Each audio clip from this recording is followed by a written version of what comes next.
ಬಂಧುಗಳೇ, ಈಗಾಗಲೇ ದೆಹಲಿಯಲ್ಲಿ ನಡೀತಾ ಇದ್ದಂಥ ಸೋನಮ್ ವಾಂಗ್ಚುಕ್ ಮತ್ತು ಇತರೆ ವಿದ್ಯಾರ್ಥಿ ಯುವ ಸಂಗಾತಿಗಳ ಒಂದು ಉಪವಾಸ ಧರಣಿ ಸತ್ಯಾಗ್ರಹ ಏನಿದೆ, ಅದರ ಮೇಲೆ BJP ನೇತೃತ್ವದ ಮೋದಿ ಸರ್ಕಾರ ದಾಳಿಯನ್ನು ನಡೆಸಿದೆ. ಸೋನಮ್ ವಾಂಗ್ಚುಕ್ ಅವರನ್ನು ಬಲವಂತವಾಗಿ ಎಳ್ಕೊಂಡೋಗಿ ಆಸ್ಪತ್ರೆಗೆ ಸೇರಿಸಿದ್ದಾರೆ.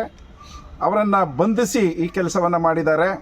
ಅದೇ ರೀತಿಯಲ್ಲಿ ಇತರೆ ವಿದ್ಯಾರ್ಥಿ ನಾಯಕರುಗಳನ್ನು ಕೂಡ, ಯುವಜನ ನಾಯಕರುಗಳನ್ನು ಕೂಡ ಬಂಧಿಸುವಂಥ ಪ್ರಯತ್ನವನ್ನು ಮಾಡಿದ್ದಾರೆ. ಈಗ ಈ ಪ್ರಯತ್ನ ಏನು BJP ಸರ್ಕಾರ ಮಾಡ್ತಾ ಇದೆ, ಇದು ಭಾಳ ಮುಖ್ಯವಾಗಿ ನೀಟ್ ಪರೀಕ್ಷೆಯ ವಿಚಾರದ ಒಳಗಡೆಯಲ್ಲಿ ದೇಶಾದ್ಯಂತ 2 ಮಿಲಿಯನ್ಗೂ ಹೆಚ್ಚು ವಿದ್ಯಾರ್ಥಿಗಳ ಭವಿಷ್ಯವನ್ನು ಕಷ್ಟಕ್ಕೆ ಸಿಕ್ಕಿಸಿದಂಥ ಮತ್ತು ಅದರ ಪರಿಣಾಮವಾಗಿ ನಂತರದಲ್ಲಿ ನಡೆದಂಥ ನೀಟ್ ಪರೀಕ್ಷೆಯಲ್ಲಿ 2 ಲಕ್ಷಕ್ಕೂ ಹೆಚ್ಚು ವಿದ್ಯಾರ್ಥಿಗಳ ಭವಿಷ್ಯವನ್ನು ನಾಶ ಮಾಡಿದಂಥ ಈ ಮೋದಿ ಸರ್ಕಾರದ ಶಿಕ್ಷಣ ನೀತಿ ಏನಿದೆ, ನೀಟ್ ಪರೀಕ್ಷೆಯ ವಿಧಾನ ಏನಿದೆ, ಇದು BJP ಸರ್ಕಾರ ಶಿಕ್ಷಣವನ್ನು, ಬಹಳ ಮುಖ್ಯವಾಗಿ ವೃತ್ತಿಪರ ಶಿಕ್ಷಣವನ್ನು ಖಾಸಗೀಕರಿಸ್ತಕ್ಕಂಥ ಮತ್ತು ವಾಣಿಜ್ಯೀಕರಣ ಮಾಡ್ತಕ್ಕಂಥ ಹುನ್ನಾರದ ಭಾಗ ಆಗಿದೆ.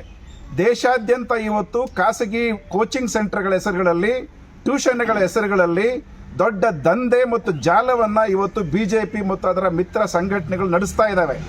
ಅವುಗಳಿಗೆ ಪೂರಕವಾಗಿ ವಿದ್ಯಾರ್ಥಿಗಳ ಭವಿಷ್ಯವನ್ನು ನಾಶ ಮಾಡುವಂಥ ಕೆಲಸವನ್ನು ಮೋದಿ ಸರ್ಕಾರ, ಅದರ ಶಿಕ್ಷಣ ಮಂತ್ರಿ ಧರ್ಮೇಂದ್ರ ಪ್ರಧಾನ್ ಹೊಣೆ ಹೊತ್ತು ರಾಜೀನಾಮೆ ಕೊಡಬೇಕು ಅಂತೇಳಿ ಇವತ್ತು ದೇಶಾದ್ಯಂತ ಹೋರಾಟಗಳು ನಡೀತಾ ಇದ್ದಾವೆ.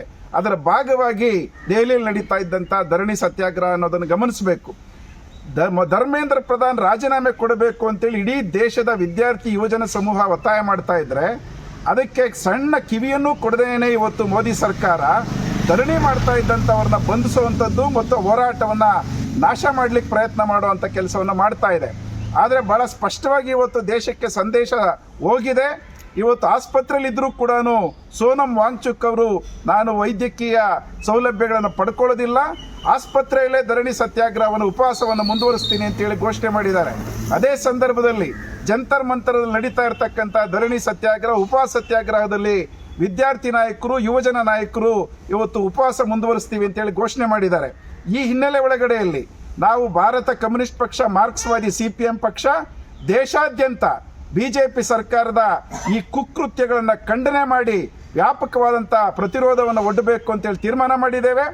ಈ ಜುಲೈ 20ನೇ ತಾರೀಕಿನ ಒಳಗಡೆಯಲ್ಲಿ ಧರ್ಮೇಂದ್ರ ಪ್ರಧಾನ್, ಕೇಂದ್ರದ ಶಿಕ್ಷಣ ಸಚಿವರು ರಾಜೀನಾಮೆ ಕೊಡದೇ ಇದ್ದರೆ ಮತ್ತು ಲಕ್ಷಾಂತರ ವಿದ್ಯಾರ್ಥಿಗಳ ಭವಿಷ್ಯವನ್ನು ನಾಶ ಮಾಡಿರುವಂಥದ್ದಕ್ಕೆ ಹೊಣೆ ಹೊತ್ಕೊಳ್ಳಿಲ್ಲ ಅಂತಂದರೆ ದೇಶವ್ಯಾಪಿ ಹೋರಾಟ ಮಾಡೋದಕ್ಕೆ CPM ಪಕ್ಷ ಕರೆ ಕೊಟ್ಟಿದೆ.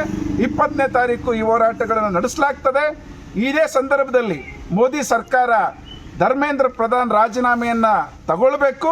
ಜೊತೆಗೆ ಈ ನ್ಯಾಷನಲ್ ಟೆಸ್ಟಿಂಗ್ ಏಜೆನ್ಸಿ ಅನ್ನುವಂಥ ಒಂದು ದರೋಡೆಕೋರ ಸಂಸ್ಥೆ ಏನಿದೆ, ವಿದ್ಯಾರ್ಥಿಗಳ ಭವಿಷ್ಯವನ್ನು ನಾಶ ಮಾಡ್ತಿರ್ತಕ್ಕಂಥ ಸಂಸ್ಥೆ, ಅದನ್ನು ರದ್ದುಗೊಳಿಸಬೇಕು ಅಂತೇಳಿ ನಾವು ಕೇಳ್ತಾ ಇದ್ದೇವೆ. ಈ ಹಿನ್ನೆಲೆ ಒಳಗಡೆಯಲ್ಲಿ ಅವರ ಕ್ರಮ ತಗೊಳ್ಳದೇ ಇದ್ದರೆ ಮುಂದಿನ ದಿನಗಳಲ್ಲಿ ವ್ಯಾಪಕವಾದಂಥ ಒಂದು ಆಂದೋಲನವಾಗಿ, ದೇಶವ್ಯಾಪಿ ಆಂದೋಲನವಾಗಿ ಇದು ಹೊರಹೊಮ್ಮುತ್ತದೆ.